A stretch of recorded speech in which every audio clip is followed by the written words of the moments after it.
এই যে ভ্যাম্পায়ারের বউ। বাকিটা বলার আগেই তে দৌড়ে এসে জিমিনকে জড়িয়ে ধরলো। ওহ, কি যে ভালো লাগলো তোর বুকে এইটা শুনে, তোকে বলে বোঝাতে পারবো না। মাঝে মাঝে আমাকে এইভাবে ডাকতে তো পারিস জিবিনা বেবি। ছাড় তুই আমাকে। সুগাকে কি বলেছিস তুই? মানে? আরে আমি তোর এক্সের কথা বলছি। আমার এক্স কবে হলো?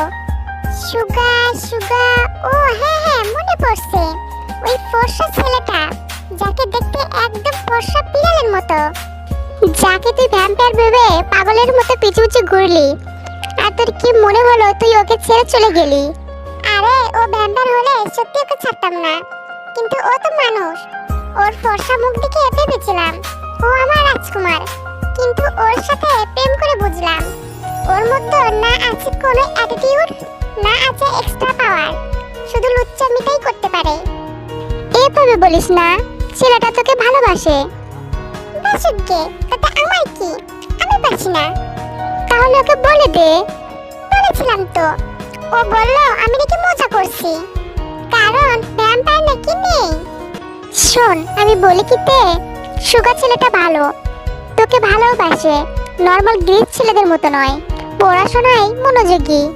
দূর, নাম শুনলেই বোঝা যায় ও পড়াশোনায় যথেষ্ট মনোযোগী, সাথে ফিউচারে ওর মাথায় আপেল পড়বে।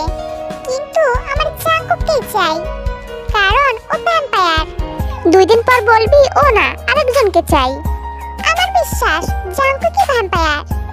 ওহ, আমার ক্ষুধা পেয়েছে, চল খেতে যাই, এসে তর্ক করব। ফোনটাও আবার অফ করে রাখতে হবে, আপনার সুগা কখন ফোন দেয় কে জানে। আচ্ছা চল।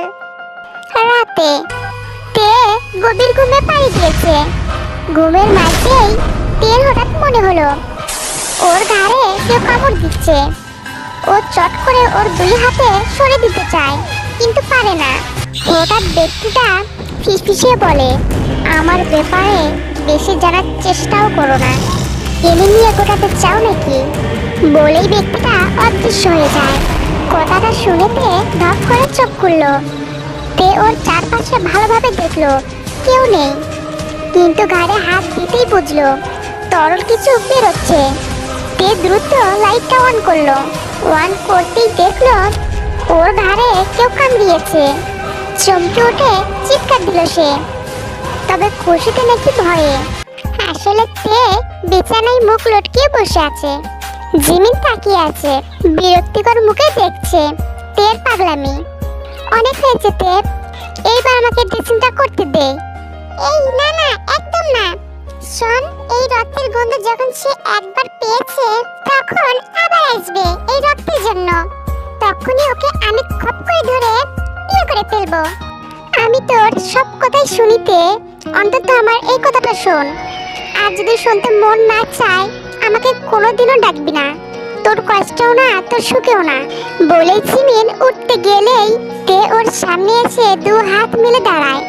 ইনোসেন্ট ফেস করে তাকায় জিমিনের দিকে, তারপর মুস্কি হেসে ঘাড়ের দিকে আঙ্গুল দেখিয়ে বলে, ব্যথা করছে তো, মলম লাগিয়ে দে। জিমিন ঠিক করে হেসে দেয়। বস এখানে। তে ভদ্র মেয়ের মতন চুপটি করে বসলো। জিমিন মলম লাগাতে শুরু করলো। তে, তোর কি নতুন ছেলেটাকে পছন্দ হয়েছে? মানে তুই সবসময় ওই স্বপ্নই দেখছিস কেন রে?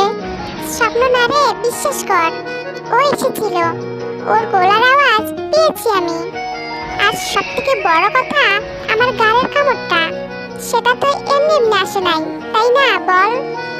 বুঝলাম, কিন্তু তোকেও তো বুঝতে হবে রে, ভ্যাম্পায়ার বলে কিছুই হয় না।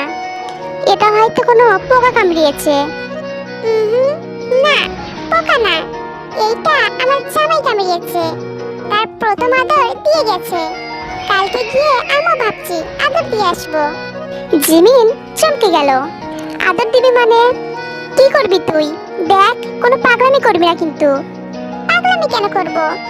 ও আমাকে আদর দিতে পারে, আমি পারবো না? আমি যাবই। ভালোবেসি জাঙ্কুকি, ভালোবেসি আমার ভ্যাম্পায়ার জামাই, ভালোবেসি ভালোবেসি ভালোবেসি। বলতে বলতে তে বিছানায় 2 হাত মেলে শুয়ে পড়লো। জিমিন বিরক্তিকর মুখে চলে গেল। বাইরে এসে মিনমিন করে বলতে লাগলো, ওই কামড়টা দেখে সত্যি পোকার কামড় মনে হলো না। তবে সত্যি কি আমার এই ব্যাপারটা মা বাবা আর আঙ্কেল আন্টিকে বলা উচিত? ধুর, আমিও না, তের সাথে থাকতে থাকতে আমিও ওই রকম পাগলের মতন ভাবছি। এমন কিছুই হয় না, কোনো পোকাই কামড়িয়েছে, আমি নিশ্চিত, বলে জিমিন নিজেকে বোঝাতে বোঝাতে চলে গেল। পরের দিন সময় মতন দুইজনে ভার্সিটিতে চলে গেল।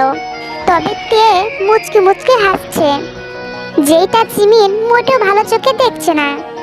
ওই হাসছিস কেন? আরে জিমিনা বেবি, ক্রাশের দেখা পাবো তাই। ক্রাশ পর্যন্ত সীমাবদ্ধ রাখবি, ভ্যাম্পায়ার বলে চিল্লাবি না। আরে মেরি জান, জামাই জামাই বলে চিল্লালেই তো জামাইকে পড়াতে পারবো নাকি? তুই বল তো, কোথায় পাবে এমন বউ যে দিন রাত 24 ঘন্টা জামাই জামাই বলে চিল্লাতে থাকে? ওহ গড, ওর একটু সুবুদ্ধি দাও। আমিন? কি রে, তুই আমিন বললি কেন? তার মানে তুইও মানিস যে তোর মাথায় সমস্যা আছে? এক মিনিট, তুই কি আমার সুবুদ্ধি চাইলি? হ্যাঁ। আরে আগে বলবি না, আমি তো ভাবছিলাম জাঙ্কুকি। ওকে আমিন, ব্যাগ নিয়ে নিলাম। এইটা আবার কেমন কথা? এটাই আসল কথা। ওই চিমচিম, দেখ দেখ আমার জামাই। তুই দাঁড়া, আমি 2 মিনিটে যাব আর 20 মিনিটে আসব। মানে কি তে? এই তে, তে, এই। কিন্তু কে শোনে কার কথা? তে ছুটে গেল ওর ভ্যাম্পায়ার রাজকুমারের কাছে, আর জিমিন আবার মুখ লটকিয়ে বসে রইল। এই জীবনে ওর মনে হয় মুখ লটকানো ছাড়া আর কোনো কাজ নেই। ওইদিকে তে